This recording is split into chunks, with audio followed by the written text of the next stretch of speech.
was around 12 months or so, and he was just counting from 10 to 1 backwards all by himself, and we were both like, did you teach him that? We were being told by the teachers how more developed she was than any other of the kids there.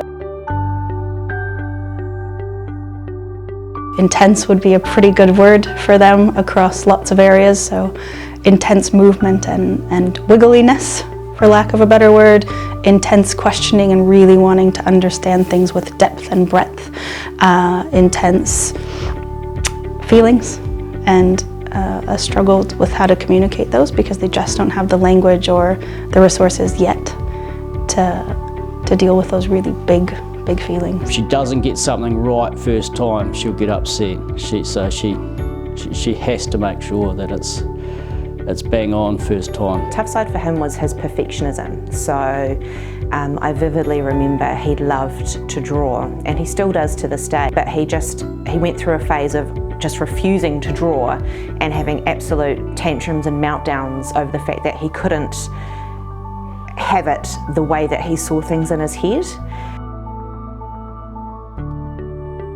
Probably as a parent I learn a lot myself by being here, and I can be a bit more creative at home with her. Well, for me especially, is a sense of community. It's a sense of, you're not alone.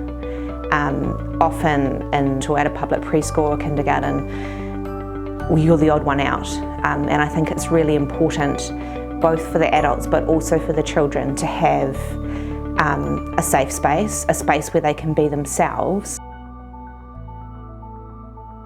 We've got this beautiful mix of these neurodiverse kids and very likely neurodiverse parents, but that energy really feeds off of each other, and these parents are so supportive and engaged, not just with their own kid, but with the group. I think there's something for every context. So whether you have a child that might be gifted with ADHD or gifted with autism, there's a lot of extension, but they can also be themselves. I often see this really beautiful development over time of these social emotional relationships and friendships that develop. And I think, again, that's happening while alongside the parents are getting a chance to have some peer interactions and talk about parenting. Being in MindPlus sort of gives him a bigger range of exposure with different kids who might have interest in different things, and he can learn off of them. She gets challenged and it opens up her mind even more, so when she leaves and goes home, there's more questions.